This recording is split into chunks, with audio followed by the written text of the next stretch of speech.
الحمدللہ والصلاة والسلام علی رسول اللہ اما بعد اعوذ باللہ من الشیطان الرجیم قال یا قومی قال اس نے کہا یا قومی اے میری قوم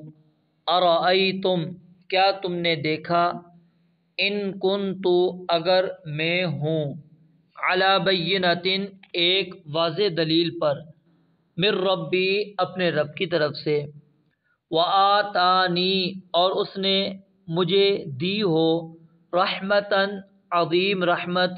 من عندہ اپنے پاس سے فعمیت پس وہ مخفی رکھی گئی ہو علیکم تم پر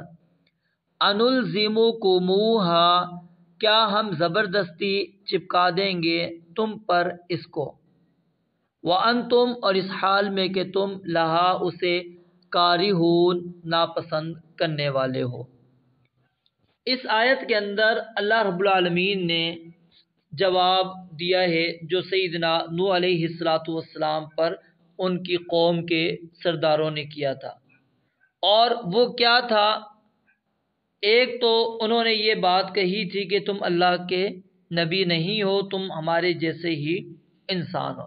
تو اللہ رب العالمین نے سیدنا نوح علیہ السلام کی زبانی یہ جواب دیا اور کہا کہ اے میری قوم بتاؤ کیا تم نے دیکھا ہے ان کنت علی بینۃ من ربی کہ اگر میں اپنے رب کی طرف سے ایک واضح دلیل پر موجود ہوں، یعنی جو میرے پاس میرے رب کی طرف سے اللہ کی توحید آئی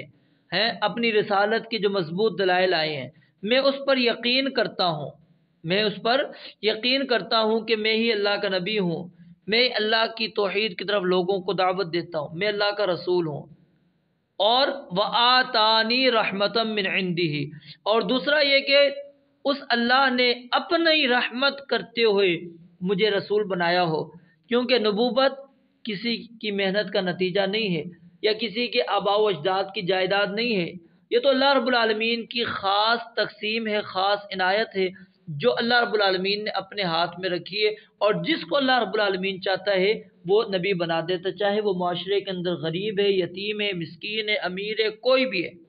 اس کو اللہ نبی بنانا چاہے نبی بنا دیتے ہیں۔ مکہ والوں نے نبی مکرم صلی اللہ علیہ وسلم پر اعتراض کیا تھا، کہا تھا لولا نزل هذا القرآن على رجل من القريتين عظیم، کہ مکہ اور طائف کے اندر یہ جو دو بڑی بستیاں ہیں، کیا ان میں بڑے کسی آدمی پر یہ قرآن کریم نازل نہیں ہو سکتا تھا؟ تو اللہ تعالیٰ نے اس کا جواب کیا دیا تھا؟ اہم یقسمون رحمت ربک، کیا وہ رب کی رحمت کو تقسیم کرتے ہیں؟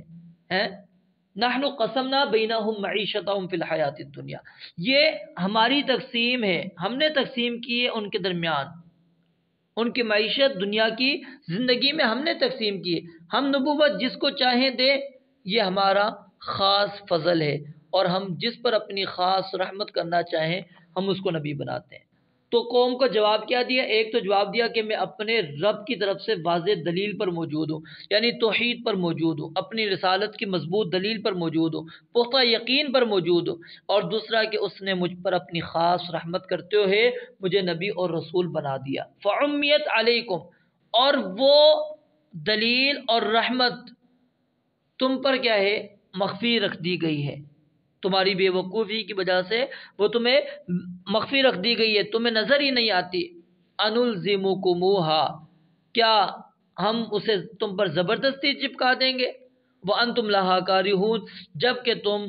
اس کو ناپسند کرتے ہو، یعنی تم اس کو تسلیم ہی نہیں کرتے، مانتے ہی نہیں ہو، تو اللہ تعالیٰ کیا زبردستی تمہیں نبی اور رسول بنا کر بھیج دیتا؟ نہیں، یہ اللہ رب العالمین کی دین ہے، اس میں کسی کا کوئی اختیار نہیں ہے کہ اللہ کس کو نبی بنا کر بھیجتے ہیں، کس کے اوپر اللہ تعالیٰ دین کو نازل کرتے ہیں، شریعت کو نازل کرتے ہیں، کس کو اللہ رب العالمین نبوت عطا کرتے ہیں۔ تو یہ اللہ رب العالمین کا خاص فضل، اللہ جس پر چاہتا ہے وہ کرتے ہیں۔ رب العالمین سے دعا ہے اللہ تعالیٰ سمجھنے اور عمل کرنے کی توفیق عطا فرمائے۔ وآخر دعوانا ان الحمدللہ۔